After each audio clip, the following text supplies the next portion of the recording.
Hey, good morning. Hey, This is the only time of the day when I really give a shit. So I thought I'd do a video, but straight to the point. Why philosophers need to wake up about consciousness? They come up with these thought experiments like Mary's Room, and Mary's Room is a little better, but P zombies. David Chalmers with his. Imagine a conceivable world where there are human beings that do behave exactly like us and have everything is identical, including Chalmers and him writing a book, except that they don't have any consciousness. So we have these little thought experiments. And my complaint is that those things do not capture what we need to capture when we're doing when neuroscientists are actually studying consciousness and we're actually trying to figure out what it's doing. Those little thought experiments are just bullshit. And they always resist getting down to very, specific things. And I think I have these things called scenarios, basically. So what kicked all this off? Let me see if I can put this up here. We got the YouTube. So I wonder if you could see this. So anyway, Deconverted Man did this amazing commentary this morning. And, that's a little too big, ain't it? Gotta trim that down a little bit, maybe. Get that on the screen. Yeah, because I can't read it from here. Yeah, well, Scott, you were supposed to have read it a long time ago.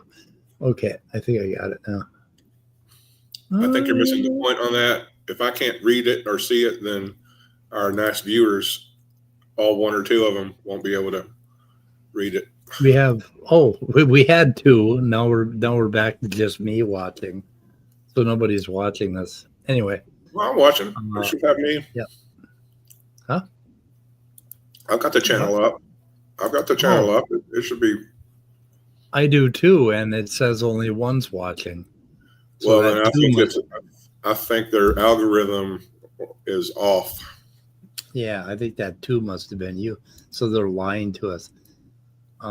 Anyway, Deconverted Man, my fingers type on the keyboard, but I'm not telling them to type in my headspace that I'm really aware of about something, and somehow they are typing, and I know where the keys are from doing typing class, even though I barely use the home key center anymore. And I don't use all my fingers because I can type faster my way. Anyway, so what's up with that? So, and I answered, oh, wow, damn. Well, is there a medicine bottle in your cabinet that says something about ADHD? Because obviously he hasn't opened it. Anyway, he goes on and he asks a whole bunch of other questions, but that sort of he could be having a manic episode with intrusive thoughts. Intrusive thoughts, right? Yeah, that happens. Anyway, there's my picture of a koi turkin or a turkey odi. I think a turkey odi is what we ought to call that. That's what would happen if a turkey evolved into a coyote or something. Or a koi turkey. If we found the intermediate species between turkeys and coyotes, this is what it would look like. So we're looking for this fossil, right? Yeah. I think I've seen that in a nightmare.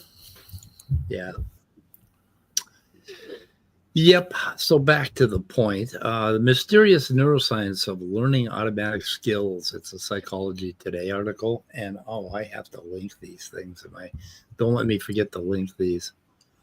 But they're talking about, this thing about typing and what happens when you type.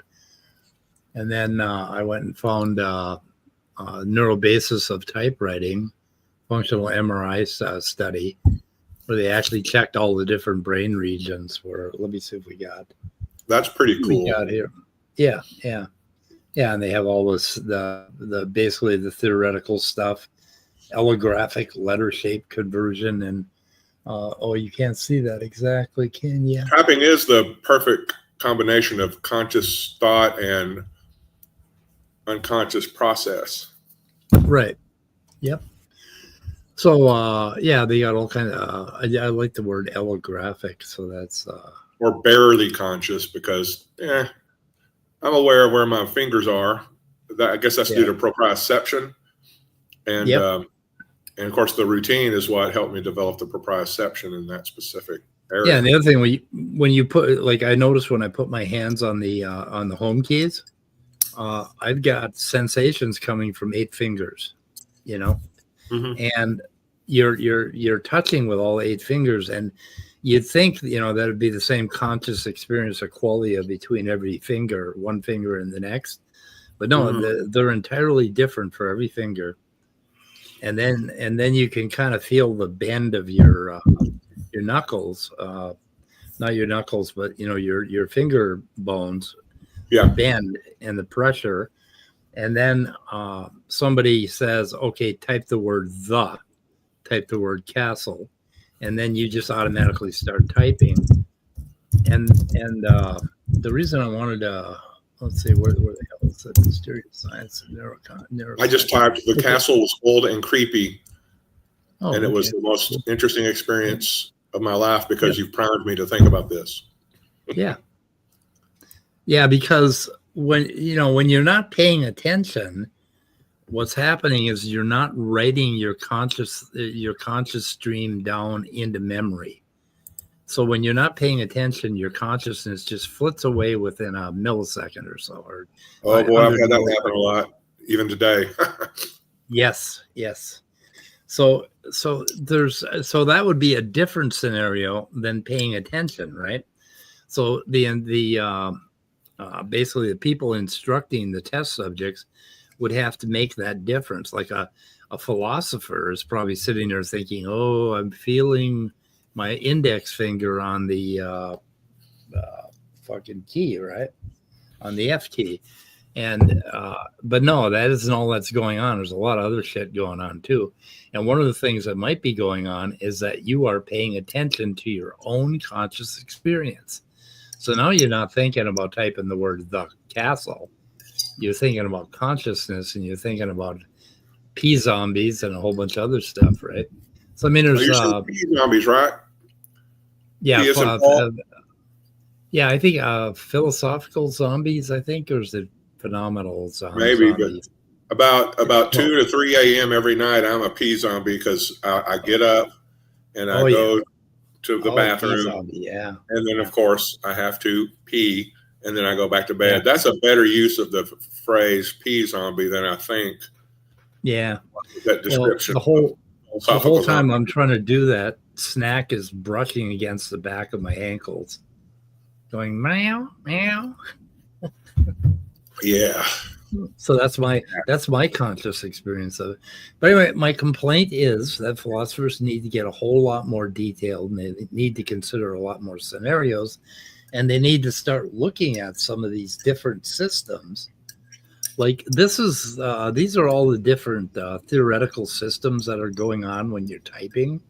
When you're doing I guess this is when you're reading or handwriting down here. I think reading up here, written input, and then you go from written input to typing, handwriting or typing. And you have all these different systems, and every one of those experiences in your life. In fact, there's going to be such a unique blend between one thing you do and the next thing you do, even if they sound identical. They're going to be entirely unique conscious experiences that no one in the universe has ever had before. And you certainly haven't had two at the same time. Unless there's a dividing line in the universe, and on the other side is just a mirror image of us, or maybe a mirror of us, to where it's exactly the same. Yeah, you see, that's a good example. Ever thought of that? Physicists. That's a good example of a thought experiment that doesn't make a goddamn bit of difference. Yeah. I knew I was capable of that. I should have been a philosopher. Yeah, well, you're showing me a good example of what philosophers do when they read an entire book on Mary's Room. I have an entire book called Mary's Room. This isn't about Mary, but it was kind of funny because I was watching my grandsons the other day, and I said something. They have these little toys called brain flakes, and they're these little, I help them with their fine motor skills and their ability to think spatially and put things together. And he plays with that a lot, and he likes to use just the yellow and black ones to make a Pikachu. Okay. And I said to him, a Pikachu is a Pokemon, which are characters from some sort of cartoon that's been around since at least the 90s, maybe the 80s, I think. But I said, that's a lot of yellow brain flakes you have there. And he said, that's not a brain flake, that's a Pikachu. And I just realized that we covered the topic of Marianology. Isn't it called Marianology or something like that, where you have the parts and you have the whole, and Myriology.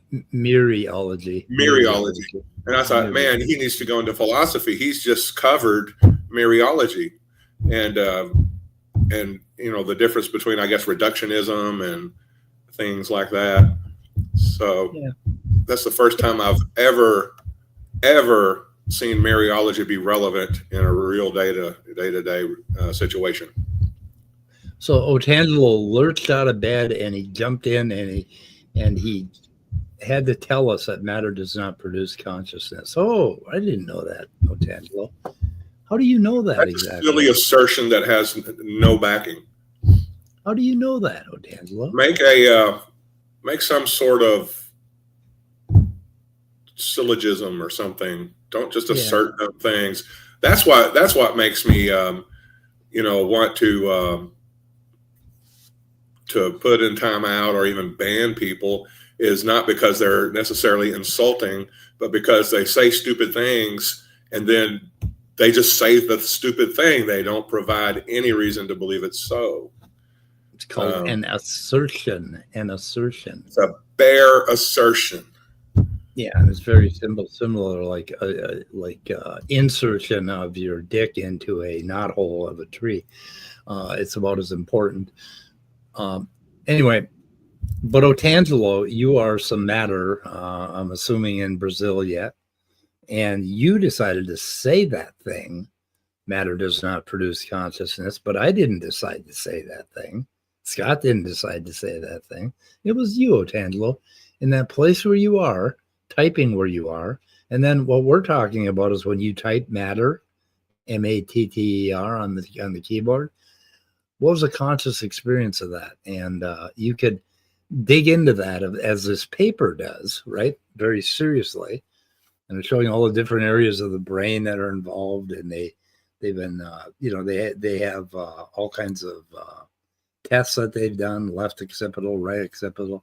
Occipital is where the visual images come in. This is local maxima. Okay, reading, writing, movement, contrast, parietal, your frontal lobes, your executive functions. But anyway, so there's a lot more to it. And I call these things scenarios. So, what do we got here? Okay, so we got the quick red fox.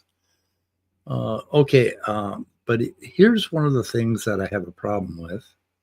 QWERTY design, touch type as nose. Let's see, unpack. Oh, God, I wish I had. Here we go. They say that according to this new study, because touch typing doesn't use sight to find the keys, their actual knowledge of key locations is incomplete and inaccurate. Interestingly, very few people ever learn key locations in the first place but learn their location intuitively through trial and error, which becomes subconsciously embedded in muscle memory.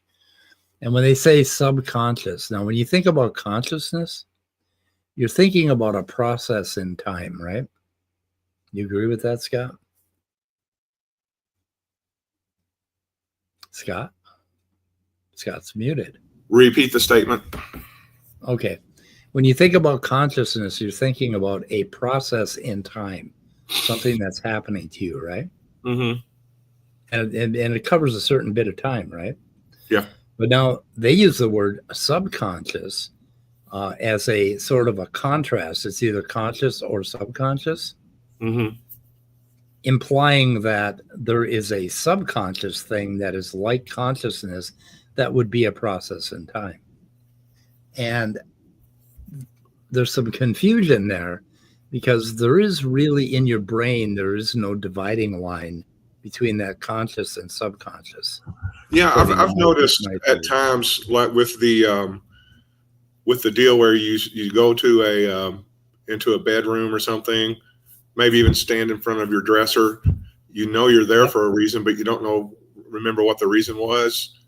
Yeah. But I could, with some reflection, recover that reason. But so I wasn't aware of that reason because I'd forgotten it while I was headed to the bedroom and then over to the dresser. But it was the operational impulse that made me go in there to begin with, and I recovered that. Now, there's the recovered reason might be a construction of a brain that wants to remember after it forgot. Right. It could have been a totally different reason, but I'm not willing to make that argument right now. Or that argument. Okay, this is really important now. When you're recovering it, you could have just manufactured the memory back then and said, oh, I must have been conscious of it back then. Yeah. Or you may have been conscious of it back then. You don't know. We never know the difference between we remember that we were conscious of something or we were really conscious. So what you were conscious of just a moment ago is not within reach of your brain. We don't have the tools to figure out whether or not it was a memory trace or whether it was something that we manufactured or whether we actually experienced it.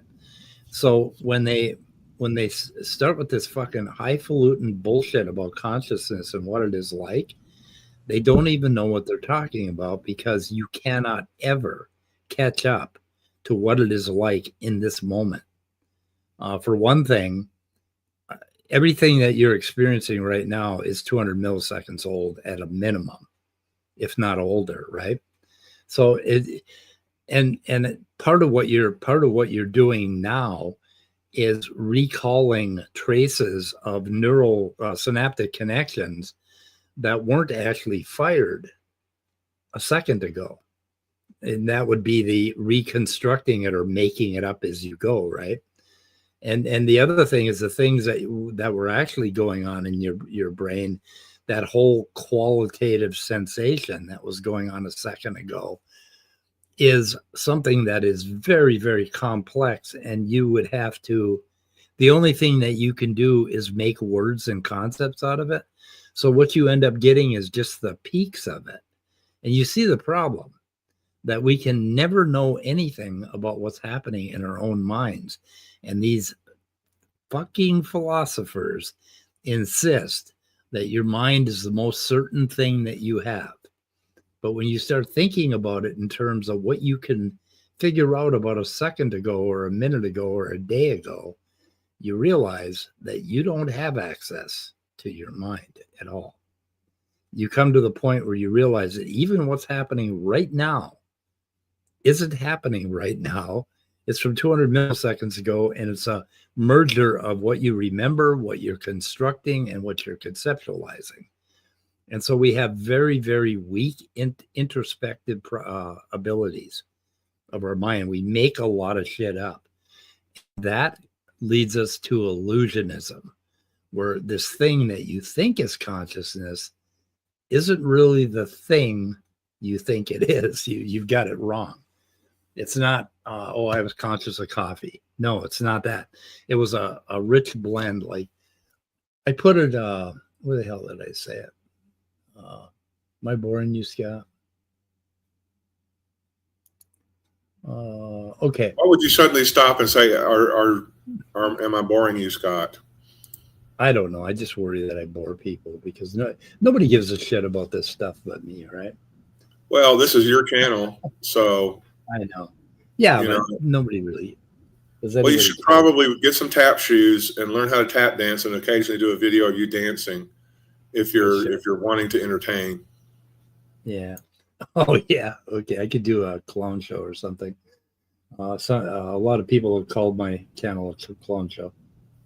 Okay. If I were doing a study, I would create one of the, you remember the ribbon diagrams, that I've shown, right? Where are they? Oh, whoop. Nope. How the hell did I get that? Okay. Yeah. No. Okay. There's one of my ribbon diagrams. Basically the subjective, experience that you're having, the physical body, the map of the mind. We'd put the fMRI study here. And this is what we know about the world surrounding the test subject. So this is one of those ribbon diagrams. So anyway, but that wasn't what I want to talk about. Let's see, where the hell did I say it? Ooh, God damn it. Yeah, your consciousness and qualia is a blend of multiple systems and senses, kind of like a complete oil painting at every character typed or every instant. It's like a massive oil painting, this qualitative oil painting, right? And the paintings, one after another, amount to a virtual symphony of qualitative consciousness, or QC. And that's kind of an important, different way to look at it. Falsify what? That matter does not produce consciousness is a, how are you going to falsify a? If he's saying to falsify his bare assertion, he needs to go back and do a syllogism or something. He needs to provide evidence and supporting data for his position. He's just trying to shift the burden of proof. Otangelo, you made your opinion known. Matter does not produce consciousness. That's known as a bare assertion. You need to support it. Otherwise, you're just being a slimy apologist. Yeah, I have not had any coffee this morning. Falsify it. Go ahead, falsify that. What the fuck does he mean, falsify that? I have not had coffee. Prove that I have had coffee? Somehow? I don't know. Prove that matter, prove that matter does produce consciousness. How are we going to do that today? And I think it's just a dumbass view of what we're talking about. Right. And intentionally obtuse. Please, Otangelo, do what you've been asked and support your bare assertion. Right. So anyway, yesterday I displayed this for a short time, the scenarios. So like this, like you come up with an entire scenario. Like I walk outside and I look at the tree. Okay. You are reading a paper that mentions a book you own. You look at the bookshelf and scan it. You remember that you need to dust the bookshelf. You remember that you need to buy some stuff for dust. You need to think about going to the store. You remember that you have a meeting this morning. I mean, there's all these things that happen in our conscious experience, but this would be like a scenario. And so you try it again on another test subject. Okay, you're reading a paper that mentions a book you own. So you would actually get them to do this, right? And start to trace it. And there's a million scenarios like that. You put your hands on the QWERTY keyboard, your 8 fingers on the QWERTY keyboard. You wait. Somebody says, type the word castle. Okay, you type the word castle.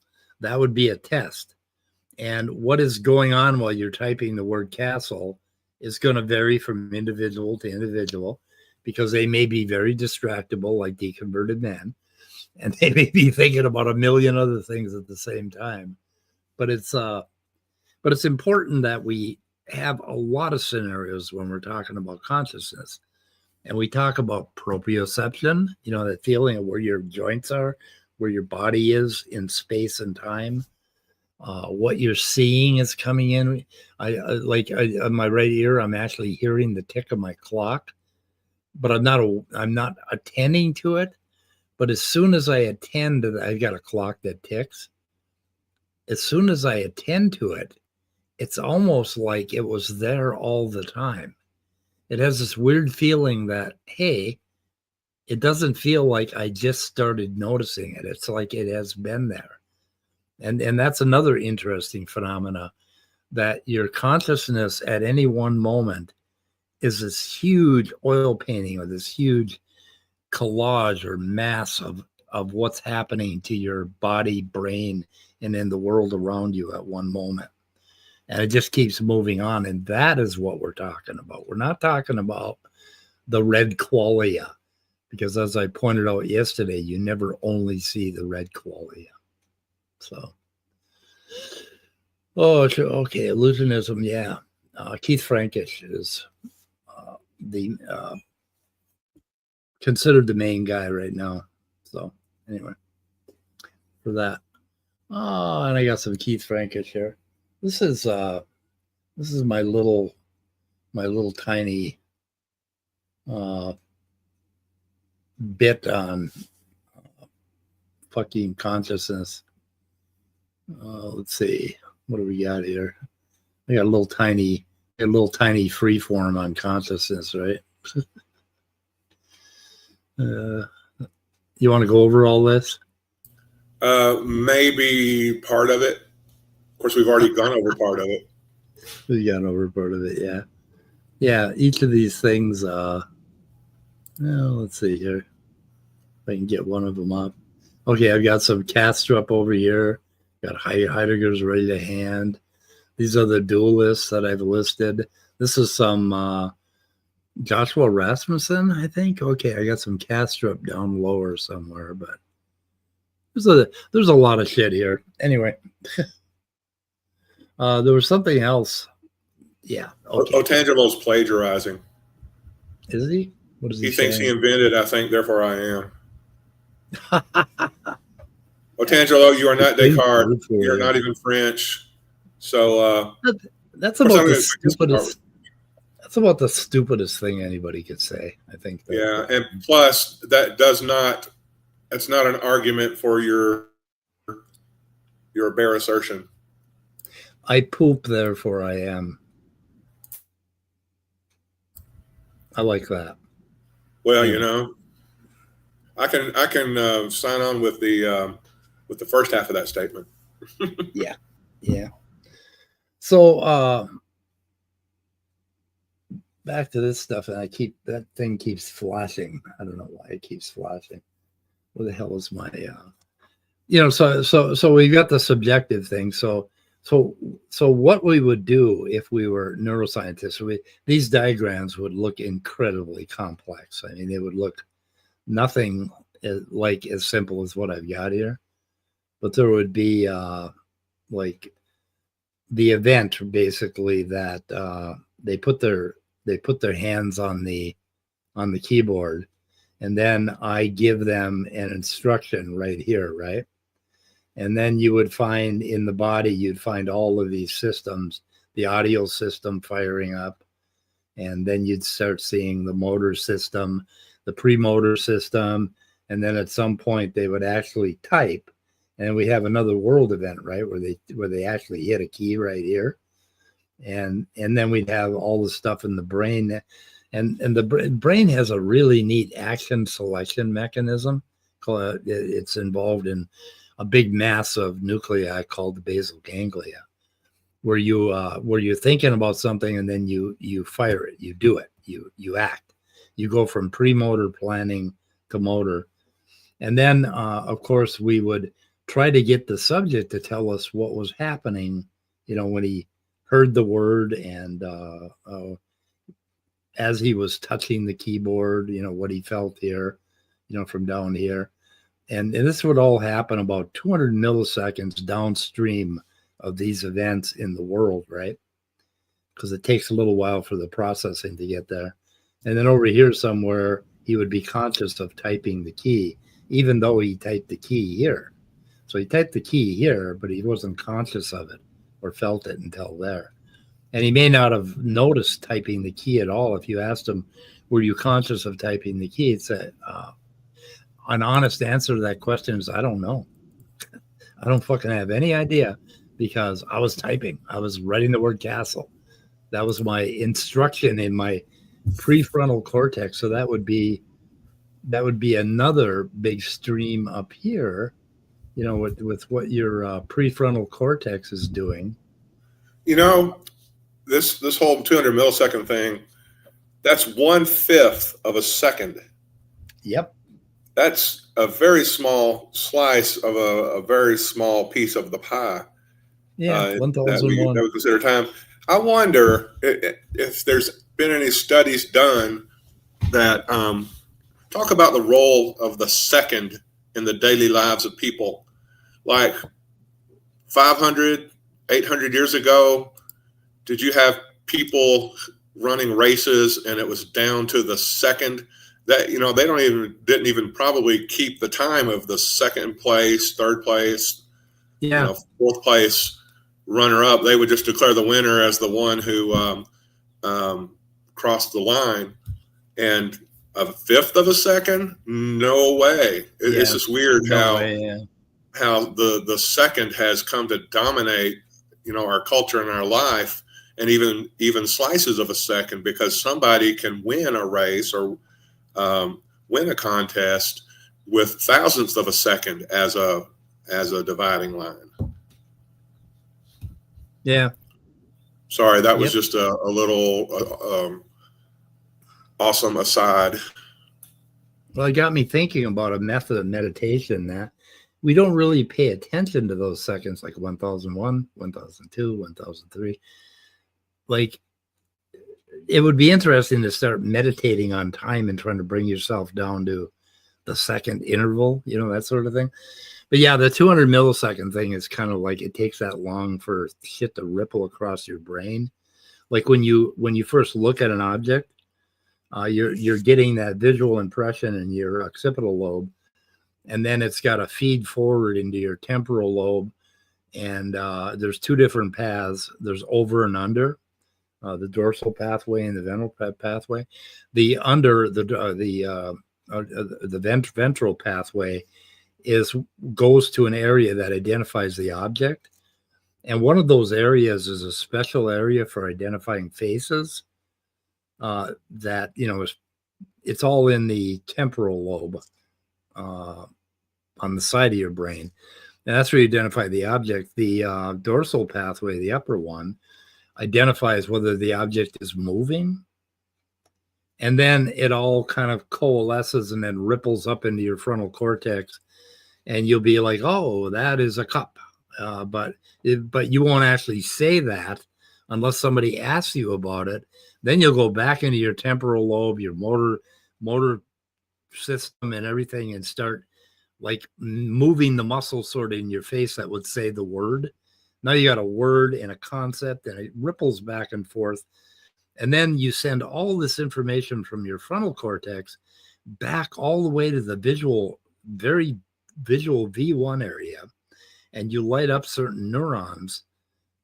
Basically, you're feeding the cup backwards, right? So part of you seeing the cup is you remembering cups and remembering red and all that. And you can see how complicated it is.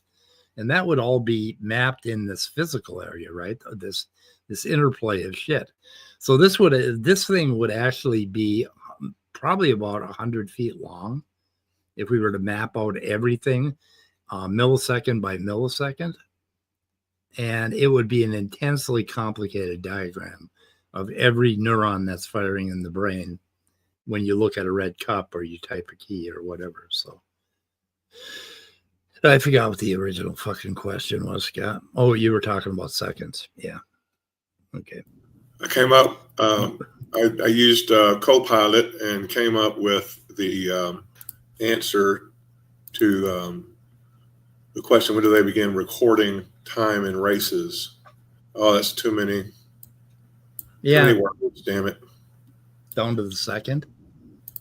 Well, actually, when they've started doing it with time devices, they were able to do it to the half second.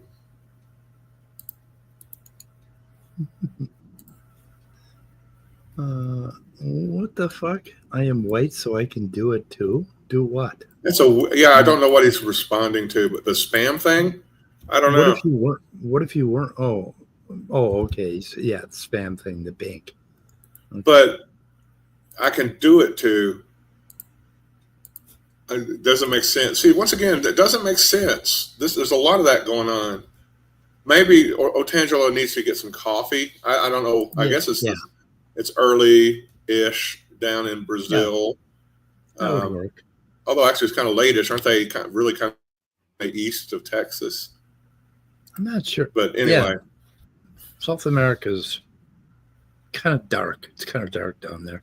You see, I often think about where Spooky said, I pink, therefore I'm spam. Or I'm pink, therefore I'm spam. And so I am white and I can do it too it's a non sequitur. Yeah. You are what you are saying, Otangelo, is a non sequitur to Spooky's comment. I don't know what other comment you could be responding to. I know, Mike has said a lot of sentences, but it just makes no sense. I think maybe go back to bed. Maybe you were up all night in some sort of manic frenzy. Go back to bed, get some sleep, and then maybe come back to Snatta tonight and try to be rational, because you're just not doing it this morning. Try to actually make an argument, Otangelo, and of course he will. He'll write a goddamn. Come back with the syllogism that at least attempts to demonstrate what you said about matter cannot create consciousness. He'll write a 500-page book on it and tell us how complicated the cell is. Yeah. By the way, Otangelo, your books are. You should be selling them as study guides for molecular biology, because they are wonderful to read sometimes, because he produces all this information and then at the bottom somewhere he makes some crazy creationist conclusion. But if you just ignore those parts or cut those parts out, his stuff has tons of references and pretty cool. So I do appreciate your books, Otangelo.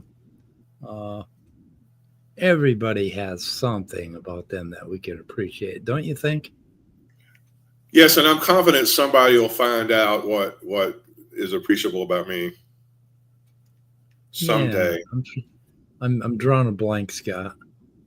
That's okay. You still have time. Anyway, okay. No, I'm positive. I'm confident. You'll come up with something eventually. Ask ChatGPT. You have been a good and constant friend for quite a while. So anyway, I'd appreciate you for that. Well, thank you very much. I feel the same about you. Oh, I'm sorry. I shouldn't have said feel.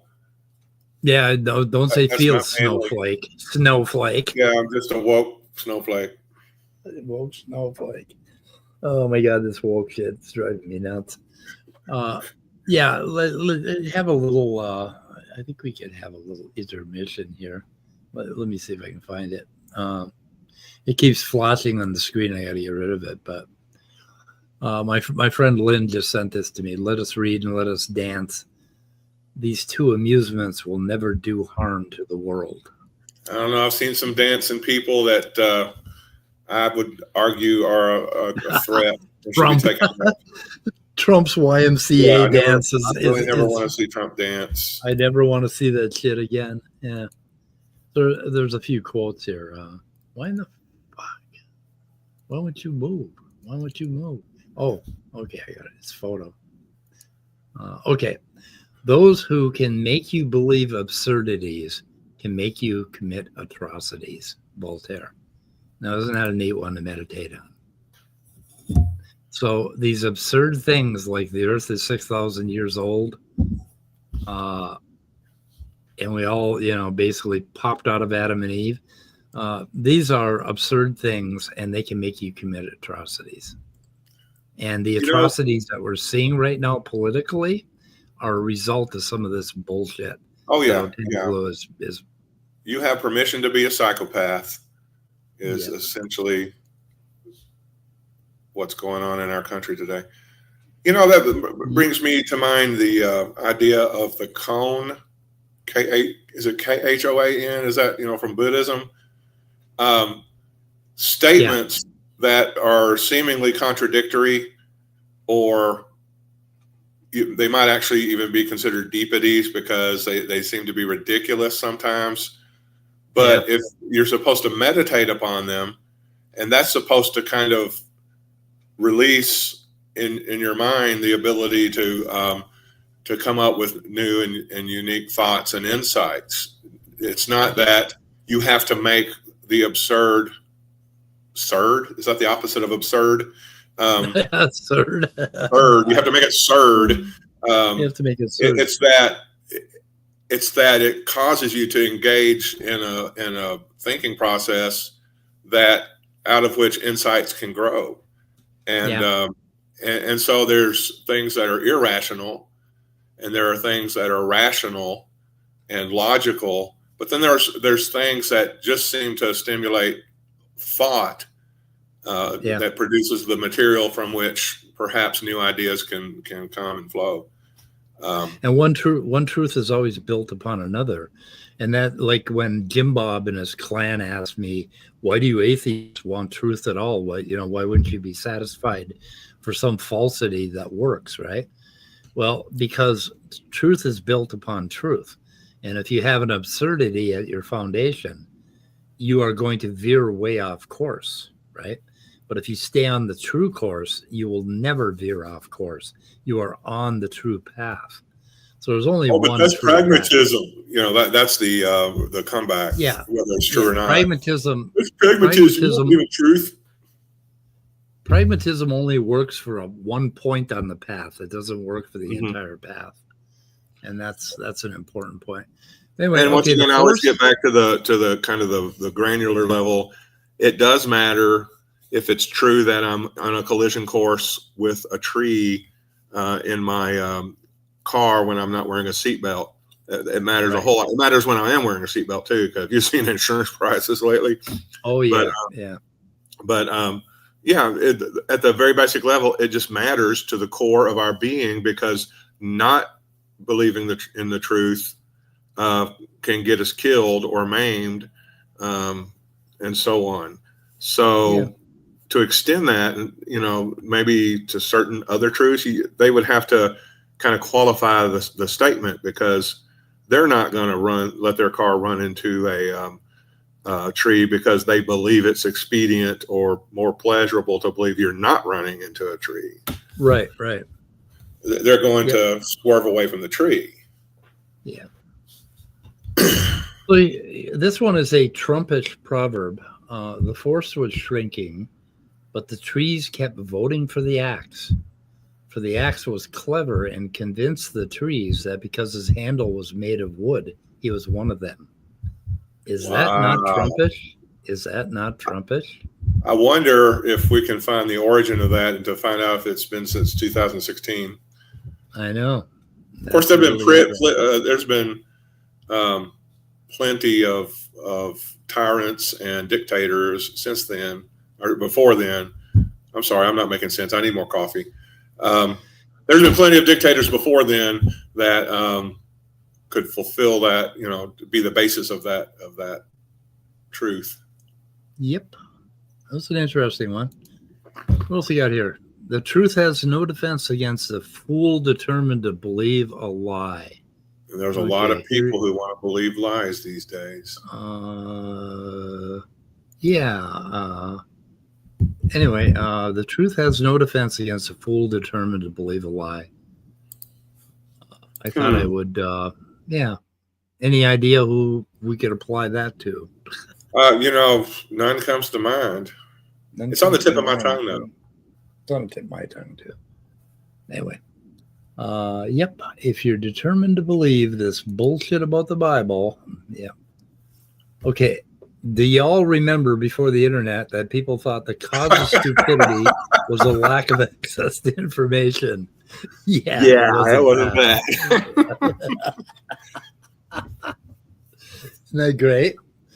Oh, yeah, God. I don't know. I found the internet to be very useful, and it depends. It depends on how. But then again, I'm after correct information, and I put it through filters and look for responses and things like that. Yeah. Plus, I don't listen to that. When I was a real little boy, I used to hang around my dad when he worked in the garage, and I'm sure I ran across a hammer, and my dad probably explained to me that there's a right and a wrong way to use that hammer, and the wrong way is to hit myself in the head with it. Yeah. Although you can use it to crack walnuts and drive nails. God, I was probably 2 years old. I have memories, very early, or 3. And I have these warm memories of my dad working on the tractor, and I'd be underneath the tractor looking up at the belly of the tractor, right? Because I was about 2 feet tall, and my dad would be up there working on stuff, and I'd be handing him bolts and trying to help him and stuff. And I have these just warm memories. And that happened in a place called Kinross, Minnesota, where I grew up on a little farm until I was 4 years old or 5 years old. I lived there. And I have these really early memories of that shit, but it's pretty cool. Those are wonderful. That sounds like a neat memory. Huh? I said that sounds like a neat memory. It is. No amount of evidence will ever persuade an idiot. There you go, Tangelo. Oh, yeah. Yep. Anyway, that was it. I thought that was pretty cool. Don't you think? Thought that was yes. A nice. Yes, we do see that in lifetime. But was it really Mark Twain? I don't know. It's hard to say. People attribute to these authors and thinkers quotes that they don't make. Yeah, but there's a lot of written stuff, written down stuff on Mark Twain and his talks that he gave. A lot of people transcribed them, and we got a lot of really reliable Mark Twain quotes. And if you want to have fun some afternoon, look up Mark Twain quotes. Every one of them is just holy shit. That guy was amazing. Anyway, let's see here. So this is ChatGPT. So the conceivability argument is something that Chalmers uses with his P zombies. That I think they're phenomenal zombies. If you can conceive of a world where there are humans doing exactly what we're doing, but they have no conscious experience, then that tells you that it is possible that consciousness is something separate from everything physical. That's his argument. And, well, I can conceive of a world where the rain goes up instead of down, but it's not a possible world. And I don't believe that you could possibly have the brain and nervous system and everything else about humans that we have without being conscious. I think the two are one. And he tries to use this conceivability argument. If something is conceivable, then it is possible.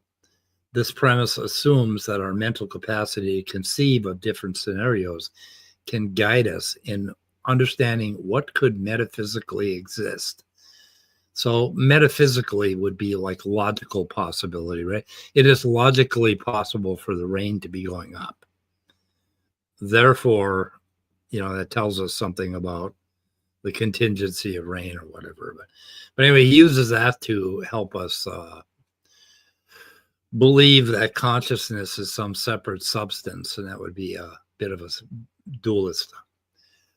Famous use of the conceivability argument is found in discussions about the mind-body problem. Philosopher David Chalmers, for example, argues that because we can conceive of our minds existing independently of our physical bodies, it is therefore possible that the mind has an existence that is not entirely physical. So that's just what I said, right? This leads to the philosophical stance known as dualism, where the mind and body are considered fundamentally distinct. So I've always, these modal arguments for conceivability, there's a conceivability argument for God. If you can conceive of the greatest possible being or whatever, And I am really unconvinced by modal conceivability arguments. Right. But, then when it comes down to why am I unconvinced, like I can't conceive of a square circle, and that is, fundamentally impossible to conceive of, Yeah, So when you say I can conceive of a square circle, I think what you're doing is you're thinking of a square and a circle at the same time. Yeah, no, I said I can't conceive of a Yeah, square I know, but I'm saying people who might claim to be able to do that aren't really. Yeah, they're saying they're saying one overlaid on top of another. Now that is a philosophical statement I can get on board with. There we go. Indeed. Reverend Atheist, Wisdom. Are you new here, Reverend Atheist? And do you have a channel? If you have a channel, please link your channel. Because I want to see Reverend Atheist, man. Don't you? It would be interesting. Interesting exploration. So you are now a standard moderator, so you can link your channel. Or maybe we could go find it, Scott. Maybe if I had somebody who could do stuff like that. It's 2:21 p.m. in the UK, so it is time for pizza. Oh yeah. That's what I'm getting from Spooky's message. Yep.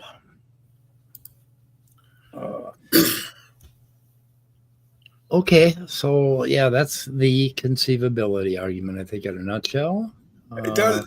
It seems like to me it's a weak argument. You're just saying there's a chance. So there's a 1 in a 450 quadrillion chance it's possibly true. I don't know. I'm snoozing. I'm going. I'm not buying tickets for this lecture. They're trying to make it like they're trying to use metaphysics to tell us what is possible, right? But that presumes that physicalism isn't true, because if physicalism is true, what is metaphysically possible is going to be the same as what is contingently possible according to the physical laws, right? Mm-hmm. So they're kind of assuming that we're going to let physicalism go, because if you had a like the conceivability argument, I took it a little step further. I imagine. Well, don't you know that it's trivial to defeat physicalism? At least according to the Emerson Green. Oh, we got friendly Reverend Atheist's channel. Reverend Atheist, go subscribe. I'm going to. Oh my goodness! My story part 2, my story part 1, ex-pastor's apology. I am going to link your channel in my description, and people should subscribe. I don't know how many. Oh man, you don't. You must be new. You got a few subscribers, but he says, "Yeah, I'm new." Yep, you're new. Yeah, I'm new. Not a lot of content. 14-year pastor, deconverted. Yep. Excellence, always pizza o'clock. I indeed agree. Although my son and his wife always get pizza and bring it home from this place that makes hamburger pizza that just tastes like trash. If you pick all the hamburger off and just eat the cheesy part, it's better. But you can tell it's been influenced, affected by the hamburger, and it just tastes like garbage. So I have found one pizza place that knows how to make disappointment.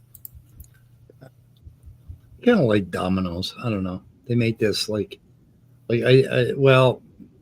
I put like so many toppings on it that I can't really tell if they make good pizza or not. Yeah. Because for me, it's all bacons and jalapeno and extra. I do love like triple bacon. bacon. Oh, fucking crunchy, salty bacon. Oh my goodness, that's good stuff. I wonder. Okay, so the conceivability. Okay, the pea zombie thing, right? So I was thinking, okay, you got a man and a wife sitting across from each other at a big dinner, and there's a whole bunch of people at this dinner, and they're serving this wine, and he's swirling the wine in his glass and tasting it, and she's tasting the wine across from him. And he looks at her and says, "What does this remind you of?" And she immediately starts thinking about their honeymoon trip to, whatever, Acapulco or something, and smiles back at him, and he realizes that she got it, that she remembers this wine, this particular taste, right? Now, how could that happen with a fucking pea zombie? How could you taste the wine, associate it with a memory, all of that? When you start thinking about, if you put all of the neurons and biological mechanisms in the pea zombie, there's no way that he's not going to be conscious. And the only way you're going to accept that bullshit argument from Chalmers is if you have already abandoned physicalism, or if you want to believe the lie. If you want to believe the lie, then you're going to accept those bullshit arguments. Did I explain that well, Scott? Yeah, well enough. Okay, thank you. I'm glad. Anyway, it's early Saturday morning. We're doing Sonata tonight on Captive Desk channel, and I might dual stream it over here. But if somebody could give me a link to Captive Desk, we'll put that out in the chat. And I don't know. So my request of philosophers is that they spend a little more time with these scenarios, discussing conscious events in our life that we can all relate to, and looking at them in detail and laying them out on a timeline so that you actually have an idea what the hell's going on.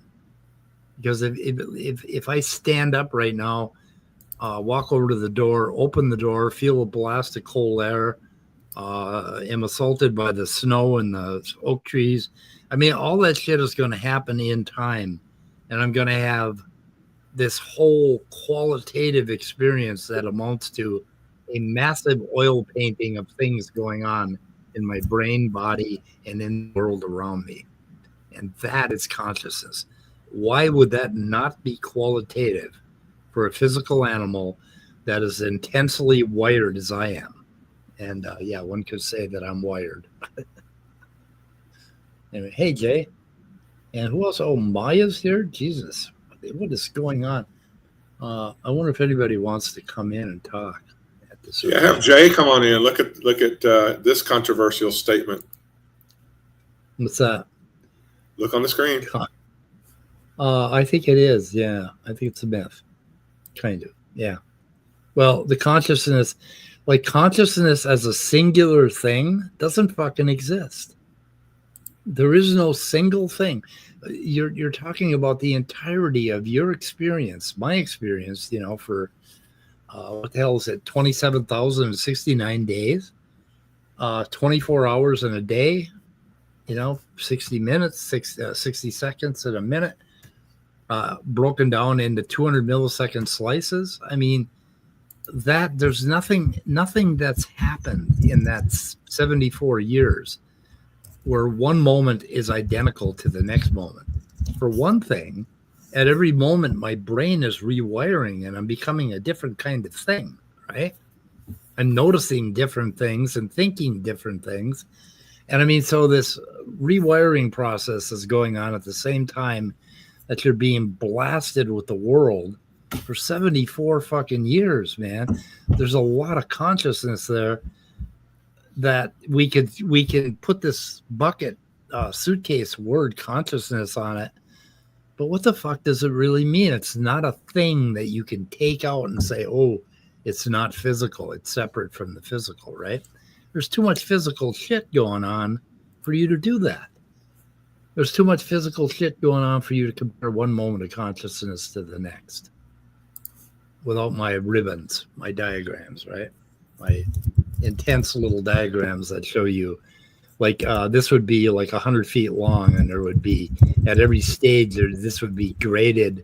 The body part, what's happening in your brain, would have one track for every fucking nuclei in your brain, or maybe even every neuron. So we'd have 30 billion tracks going vertically. I mean, that's what's going on with us, right? That's why we feel like we have this qualitative experience.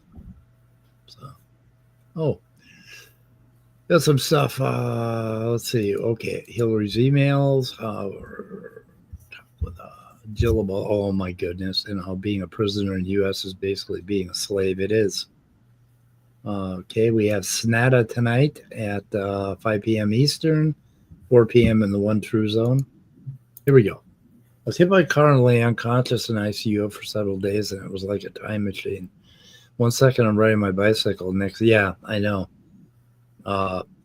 Being unconscious or being knocked unconscious is pretty amazing experience. Well, having surgery is a wonderful experience because you're counting down.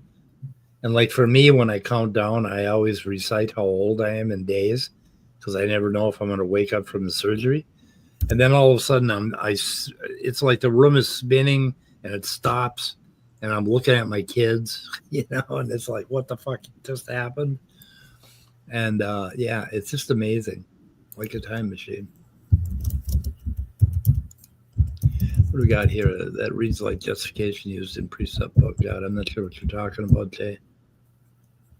Oh, God not being logically impossible, so they imply therefore God exists. Yeah. The whole fucking modal logic is amazing. I mean, it's an amazing mathematical thing, and mathematically it works, but I don't think it really does too much for us in philosophy, other than confuse us between the contingent and the necessary and the possible and all of that.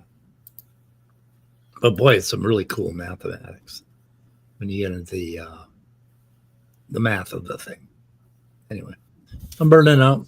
You burning out? I'm burning out. I'm burning out. Yeah, the question popped in my head. Do we really know what we mean by consciousness? Yeah. Because I don't know that consciousness as discussed by the philosophers is necessarily the same thing as the consciousness, in medicine and psychiatry.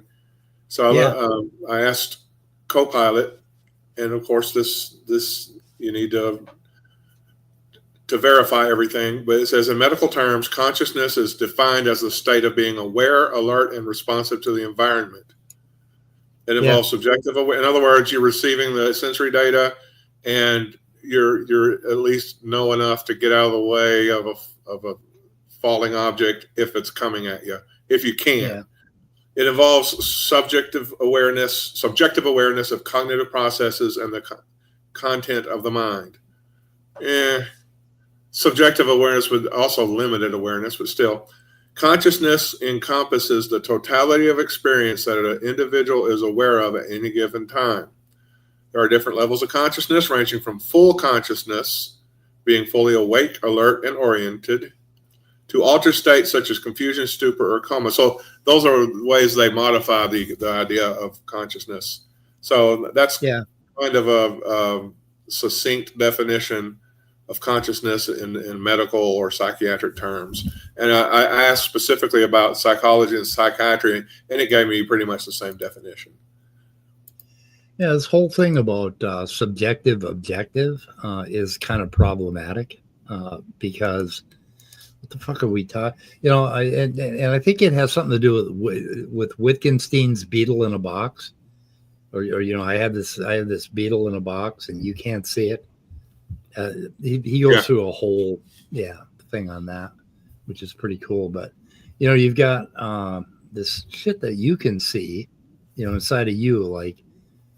Okay, the subjective, right? And there you are, Scott, and we're both looking at the same object out here, but we're obviously looking at different views or different aspects of it, right? Yeah. But yet we can say, there's a cup there, with a cup handle, and we see the cup, and we agree on that. We'll call that objective, right? So you just turned it from a rock to a cup. Yeah, I turned it to a cup. Okay. I put a little hand. Whoops. God damn, it just blew me. Okay, let's try to. I just saw a rock disappear into thin air. Okay, there's a cup. That's my miracle I've been waiting for all my life. It's a fucking cup. Okay, we're both looking at the cup. But we're not seeing the same cup. So objectively, subjectively, what's happening is that our eyeballs are oriented differently, so we're obviously going to see different aspects of the cup, right? Yeah, from our perspective, it's the cup. Even though we're seeing it differently, you might could say it's as if we're seeing different cups, but we're both seeing the same cup just from different perspectives. Right. Okay. And they want to talk, like when you talk about subjective, it's almost like I have this subjective world inside of me. No, it has a lot to do. Like I could walk around to the other side of the cup, and now I'm seeing like different aspects of the cup myself, right? And now you're on the opposite side of the cup, and we're trying to talk about your subjective experience of the cup. Your subjective experience of the cup is like a lot of different things. Is it time, Scott? Is it time for what? Is it time for Red Kitty Qualia cup? Yeah, it's a cup. It's red. It's got qualia. Well, whatever. It's Hello Kitty. Or actually, we've got the qualia, and we're respond to the cup.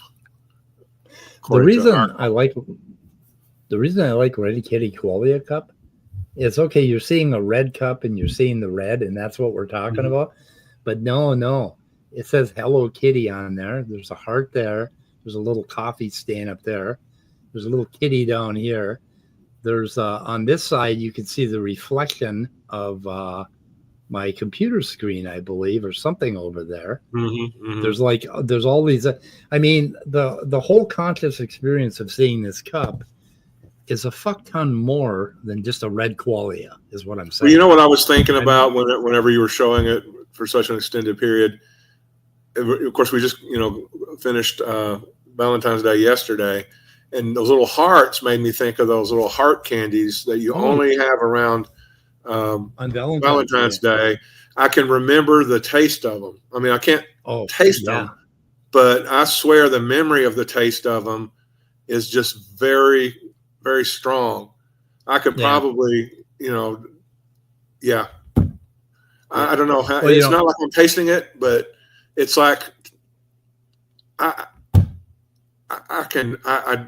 definitely remember what the taste of those things were like. Oh God, I would pound those things down by the hundreds. Yeah. And now I've got diabetes. And then I would they had little sayings on them, didn't they? Little things on each one. Yeah. Little love notes. Yeah, so I'd slow down and start reading them as I ate them, but I could read pretty fast. Yeah. Just boom, boom, boom. Be mine. Yeah. And I go, boy. Yeah, so I have no sense of smell. So I remember the smell of roses. And that's all I got. That's all I've got left. I cannot smell roses anymore. So it's like I'm blind, that sort of thing, except I'm blind in my nose. When I remember the smell of roses, I actually remember the smell of this air freshener that my grandmother had in her room way back in the 70s. And it was so strong. It's a strong, sweet smell. I don't know that it has anything to do with roses, but that's what I think of when I think of smelling roses, because it was so. This is from the 70s. I mean, we're talking early to mid 70s. Yep. Smells are it's interesting. All of your senses go through your thalamus except your sense of smell. Your sense of smell goes directly into your frontal cortex and olfactory bulb, which they think has something to do with why smells can bring back huge blocks of memory, because it pretty much takes over your brain.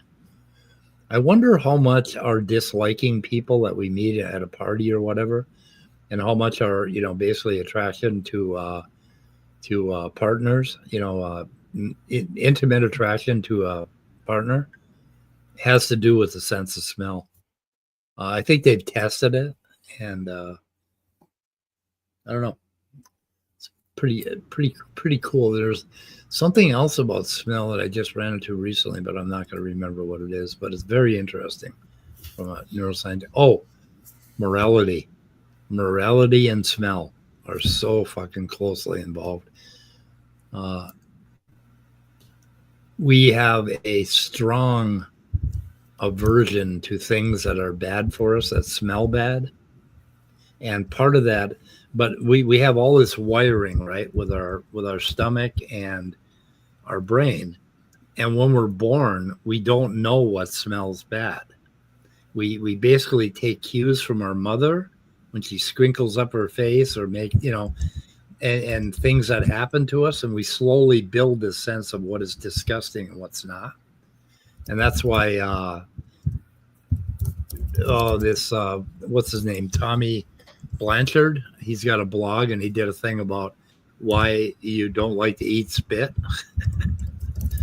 And it's like, when you think about it, we're eating spit all the time, but when you spit it out and then think about eating it, it's like disgusting. And he was musing about why it's disgusting. And I started thinking about the developmental aspect of morality. And the really neat thing is that morality is developmental. We have all the tools, but the tool that we are given at birth is a strong sense of smell, and which is hooked into the wiring in our stomach, where there are, I think, about 300 million neurons, and it creates nausea, right? And then we slowly develop these things in life that we are nauseated by or disgusted by. And so morality sort of builds up, little like a Lego construction, one thing on top of another, in the first 3 months to the year of our life. So what you're doing with your grandkids right now, when you're correcting them and they're watching your facial expressions, and they're building a moral fiber based on how you interact with them. Now, isn't that a lot of responsibility? Yeah, it scares the shit out of me. So what you want to do is show them pictures of Ken Ham and creationists, and just make really, really disgusting faces. Well, Ken Ham and Kent Hovind are pretty disgusting as it is by themselves. Yeah. That's kind of cool. How do you say that? Zeravok? Zeravok. Is that how you'd say your name? That's how I would say it, Zeravok. Until corrected. I will always respect the correction from the person who knows the name the best. 27,069 days old today, and you were, 22,333 yesterday. That's right. What did you do to celebrate? I did absolutely nothing. Oh. Out of the ordinary. Yeah. Today I'm going to celebrate by making a big crock pot full of pig's feet. Except this time I'm not going to pull a thing on my son. I'm actually going to just cook them. Have you told him yet? No, I never did. I never told him that it was actually pig's feet that he was smelling. What you need to do is write a letter confessing to that, and then put it in the same little folder as your will. And have the lawyer or the executor read that after you're gone. That would be funny. That would be funny as shit. Yeah, that's pretty cool. And then include the name and address of a qualified psychiatrist. Yeah, I've talked to him about.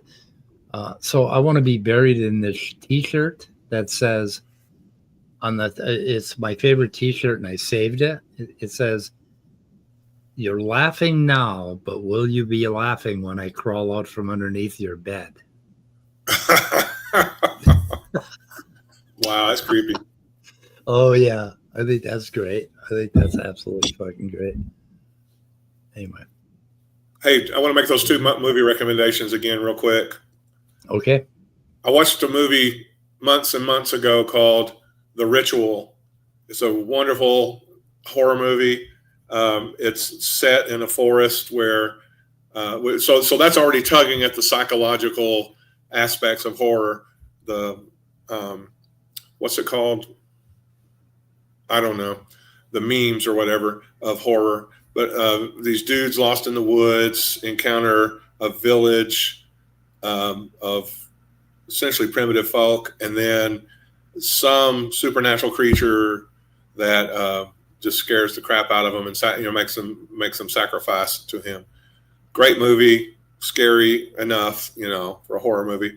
And then something like it that just came out recently is The Watchers, and I can't remember what streaming service is on, but it's free on one of the streaming services, where people are lost in the woods. They're trying to find their way out, and there's these creatures. Yeah. So I'll have to watch those too. I'm watching The Gorge. I didn't finish it. I switched over to Hell on Wheels. That's kind of addictive, that whole series. But it's a great series. Yep. Okay, I think I want to get out of here and go work on my pig's feet. I think I'll get out of here and go see if I can find a third movie just like The Watchers and The Ritual. Yeah. Oh, there are 11 of you assholes watching, and I only have 1 like. What's up with that? Even worse, I'm the one who hit like. No, I thought it was me. I hit like. No, it says here there's 2 likes. Oh, let me. I'm going to hit refresh and reload. See what we get. Maybe I have 11 likes. There are 5 likes. Oh, okay. Oh my goodness. I have seen the Babadook, Jay Patrick, and it is scary. Huh. Wow. Okay. Cool. The Babadook? The Babadook. Yeah, I'm sure. Actually, it's more like the way you pronounce root. I think it's the Babadook. Duke? No, it's Duke. I don't know. Babadook. Babadook doesn't sound as intimidating to me. Yeah. Babadook does. Anyway. What do they call the boogeyman in different Eastern European languages? Maybe it's the Babadook. Maybe that is the boogeyman. Yeah, I think it is Babadook. What did they call John Wick in the first John Wick movie? What was he referred to as? Oh, I can't remember.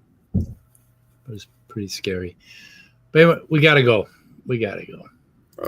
Okay. Sure, you don't want to talk about Babadook. I listened to you talk about drone on about consciousness for quite a while, but no, you don't want to talk about Babadook. Baba Yaga, thank you, Jay Patrick. Yaga, yeah. We can go now. Okay, I got to get out of here. Goodbye, crew world. Everybody have a great morning. Hopefully see you tonight. Yeah, thank you all for listening at this early hour. Thank you. Goodbye, crew world. We're going out.